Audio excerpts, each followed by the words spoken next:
ఇవాళ చాలా విశేషమైనటువంటిది పంచుకుందామని నేను వచ్చాను. అద్భుతంగా శృంగేరి జగద్గురు మహాసంస్థానానికి వచ్చాను. ఇక్కడ జగద్గురువుల సంపూర్ణ ఆశీస్సులు నేను తీసుకొని ఇక హైదరాబాద్కి బయలుదేరబోతున్నాను నవరాత్రుల్లో.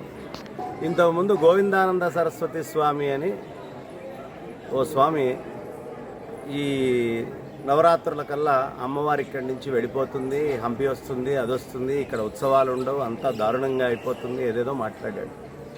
సరేగా దానికి సమాధానం మనం చెప్పక్కర్లేదు. ఈ వెనకాల కోలాహలం వాతావరణం చూస్తేనే మనకు అర్థమైపోతుంది.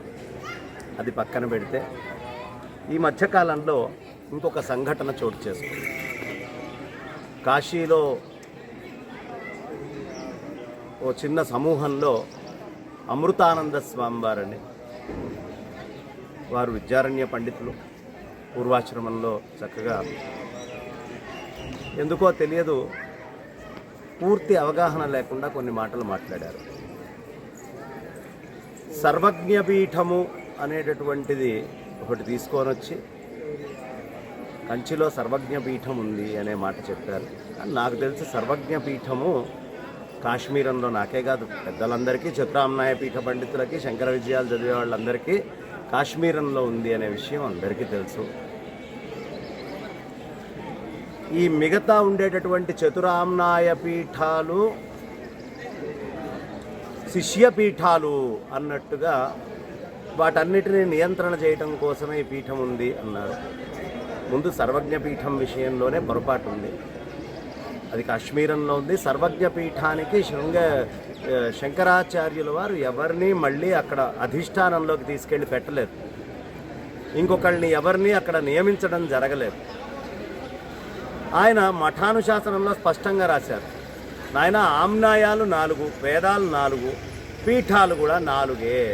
ఇంతకంటే కొత్తగా వేరేవి ఉండేటటువంటి అవకాశం లేదు అని. ఆ తర్వాత వారు కాల విషయంలో ఈ మిగతా 3 పీఠాల్లో కూడల్లో అన్ని చోట్ల కాలం ఒకటే ఉంది, కూడల్లో స్థాపించారు అనే పదం వాడారు. అయ్యా, కాల విషయంలో మిగతా 3 పీఠాలను ఒప్పుకున్నప్పుడు మిగతా 3 పీఠాలు ఏవైతే మీరు చెప్తున్నారో కూడలి ఆ 4 పీఠాలు, ఆ 3 పీఠాలు కూడా శృంగేరియే పరమపీఠము అని చెప్తున్నారు. కాబట్టి శృంగేరి జగద్గురు మహాసంస్థానం విషయములో ఏవో లేనిపోని అనుమానాలు తీసుకొచ్చి కూడల్ని ముందరికి తీసుకెళ్లే ప్రయత్నము కొంచెం దోషభూయిష్టమైన ప్రయత్నము. కారణం, వారు ఏ కంచి స్వామివారి ముందున్నారో వారే అంగీకరించరు, వారే నవ్వుతారు. వారి పూర్వం పరమాచార్యుల వారు కూడా శృంగేరిని పీఠంగా వ్యక్తం చేస్తూ రాసినటువంటి గ్రంథాలున్నాయి. సాక్షాత్తు విజయేంద్ర సరస్వతి స్వామివారు కూడా కొన్ని సందర్భాల్లో శృంగగిరి జగద్గురు మహాసంస్థానం ఆ పీఠంతో ఉన్న అనుబంధాలని నొక్కి వక్కాణించారు. కాబట్టి వారికి దీంతో సంబంధం ఉందని నేను అనుకోను. కొంచెం తొందరలో ఏదో మాట అనేశారు. ఒకవేళ కనుక మీరు పూర్వాశ్రమంలో విద్యారణ్య పండితులు, విద్యారణ్య స్వామి వారు ఆయన రాసిన శంకర విజయంలో కానివ్వండి, లేదు శంకర విజయాల్ని పక్కన పెట్టినా హరిహర బుక్కరాయలతోటి కిరీటాలు ఇప్పించినటువంటి పీఠము, ఆ కిరీటాలున్న పీఠం ఇదే. ఆ తర్వాత సింహాసనం ఉన్నటువంటిది, వ్యాఖ్యాన సింహాసనం ఉన్నటువంటి పీఠము ఇదే.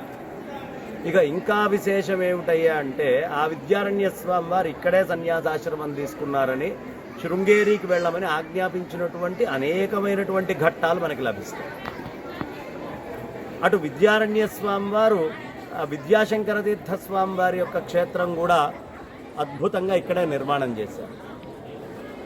ఇంకా ఒక గొప్ప విషయం ఏమిటయ్యా అంటే, ఆ విద్యారణ్య స్వామి వారే వారి సోదరులను ఎక్కడ కలిశారు ఏంటి అనేది చరిత్రలో మనకు తెలుస్తుంది. తర్వాత టిప్పు సుల్తాన్ లాంటి వాళ్ళు బంగారపు శాలువాలు ఇచ్చినా, మిగతావి ఇచ్చినా, పూర్ణయ్య గారు ఇచ్చినా, ఎవరు ఏం చేసినా అవన్నీ ఇక్కడ శృంగేరికి వచ్చే సమర్పించారు అన్న విషయము మనకు స్పష్టంగా తెలుస్తుంది. ఇక్కడ పీఠం విషయంలో ఇక్కడ పెద్ద రాజీ అవ్వక్కర్లేదు. ఇక మీకు ఉన్నటువంటి ఆధారం ఏమిటయ్యా అంటే, తుంగభద్ర అనేటటువంటి పదం వాడారు. ఇక్కడ తుంగే ఉంది, భద్ర ఇంకో దగ్గర ఉంది, ఈ 2 విడివిడిగా వెళ్ళి ఓ దగ్గర కలుస్తాయి. ఇదే కదా మీరు చెప్పింది. చతురామ్నాయ పీఠాల్లో 3 పీఠాలకి నేను ఫోన్ చేశాను. మిగతా శృంగేరి కాకుండా, అయ్యా మీది శిష్యపీఠాలట, ఈ 4 మీరు అంగీకరిస్తారా? అసలు మేము సర్వజ్ఞపీఠం విషయంలోనూ ఆయన పప్పులో కాలేశారు, శిష్యపీఠం విషయంలోనూ పప్పులో కాలేశారు, కాబట్టి మేమెవరము వాటిని అంగీకరించాం. చతురామ్నాయ పీఠాలు అంగీకరించింది మీరెలా అంగీకరిస్తారు? మీ స్వామివారు, ఏది మీకు సన్యాసాశ్రమం ఇచ్చినటువంటి స్వామివారు స్వరూపానంద సరస్వతి స్వామివారు చతురామ్నాయ పీఠాధిపతుల యొక్క కలయిక కావాలన్నప్పుడు వారు ఈ శృంగేరికే వచ్చారు. ఆ 4 ఆమ్నాయ పీఠాలు ఇక్కడే కలిసినాయి. ఈ 4 ఆమ్నాయ పీఠాలు కలిసినటువంటి ప్రదేశము కూడా శృంగేరియే. ఇంకొక విషయం, అసలు వారికి దీక్ష ఇవ్వాల్సి వచ్చినప్పుడు మంత్రదీక్షనిచ్చినటువంటి వారు అభినవ విద్యాతీర్థస్వామి వారు, వారిని పీఠారోహణం చేయించినటువంటి వారు అభినవ విద్యాతీర్థస్వామి వారే. కాబట్టి మీరు ఎవరి దగ్గర సన్యాసాశ్రమం కావాలని ఏరుకోరి వెళ్ళారో వారు కూడా శృంగేరినే జగద్గురు పీఠముగా ఇక్కడికే వచ్చి ఈ జగద్గురువుల దగ్గర నుంచే మంత్రదీక్ష తీసుకున్నారు. కాబట్టి మీ గురువు గారు అంగీకరించే విషయాన్ని అంగీకరించాలి. ఇక ఈ తుంగభద్ర అనేటటువంటి విషయానికి వచ్చేటప్పటికీ మనకి స్కాంద పురాణ అంతర్గతంగా అద్భుతంగా వరాహవామదంష్ట్రాతు తుంగా తుంగఫలప్రద సముద్భూతా నృపశ్రేష్ఠ భద్రా దక్షిణదంష్ట్రతః తుంగభద్రాం సురాః ప్రోచుః ఏకైవేత్తి నృపోత్తమా తుంగా నారాయణ సాక్షాత్ భద్రాదేవో మహేశ్వరః అని చెప్పి భేదం తయోర్యః కురుతే భేదకారి వ్రజత్యథః అన్నారు.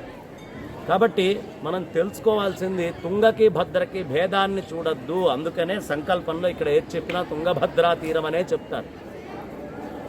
ఈ రెండిటిని హరిహరాత్మకంగా చెప్తారు. ఈ తుంగ అనేటటువంటిది హరిస్వరూపముగా, భద్ర అనేటటువంటిది హరస్వరూపంగా చెప్పి హరిహర అభేదముగా ఈ క్షేత్ర విషయంలో మనకి తెలియపరచటమైంది. కాబట్టి హరిహర అభేదాన్ని చెప్పేటటువంటి క్షేత్రము ఈ క్షేత్రము. ఇంకా ఒక విషయము, హరిహర అభేదం పనికిరాదు కాబట్టే తుంగభద్రా తీరమనే ఇక్కడ చెప్తారు. ఎందుకు? ఒక దంష్ట్రంలోంచి ఈ 2 తుంగభద్ర అనేటటువంటి వచ్చిన ఈ వరాహస్వామి అవతారంలో ఆ విధంగానూ కుదరదు. చతురామ్నాయ పీఠాలను అడిగితే వాళ్ళు కాదని చెప్పేశారు. ఏ విధంగా తీసుకున్నా మీకు సర్వజ్ఞపీఠ విషయంలోనూ తప్పు చెప్తున్నారు. స్వామి, ఎప్పుడైనా మనం మాట్లాడేటప్పుడు పీఠాల విషయం మాట్లాడుతున్నప్పుడు మరీ ప్రత్యేకంగా జాగరూకత వహించి మాట్లాడాలి. అక్కడున్న జగద్గురువులే అంగీకరించని విషయం మీరు ఎవరికి చెప్తున్నారు? అక్కడున్న స్వామివారే ఒప్పుకోని విషయం మీరు ఎవరికి చెప్తున్నారు? కాబట్టి చాలా అద్భుతంగా దీనికి సంబంధించినటువంటి శంకకి అటు మీ స్వామివారు మీకు సన్యాసం ఇచ్చిన వారి దగ్గర కుదరట్లేదు, చతురామ్నాయ పీఠాల్లో కుదరట్లేదు, విద్యారణ్య స్వామివారి దగ్గర కుదరట్లేదు. ఆధారాలుగా ఇక్కడికి వచ్చి క్షేత్రాలు విద్యారణ్య స్వామివారు కట్టించిన దగ్గర నుంచి కూడా కుదరట్లేదు. కాబట్టి కొంచెం మనం నలుగురిలోకి వెళ్ళేటప్పుడు జాగ్రత్తగా మాట్లాడితే బాగుంటుంది. పెద్దలు నమస్కార పురస్కారంగా ఈ పీఠాల విషయం మనం తక్కువ మాట్లాడితే మంచిది అని చెప్తూ స్వస్తి.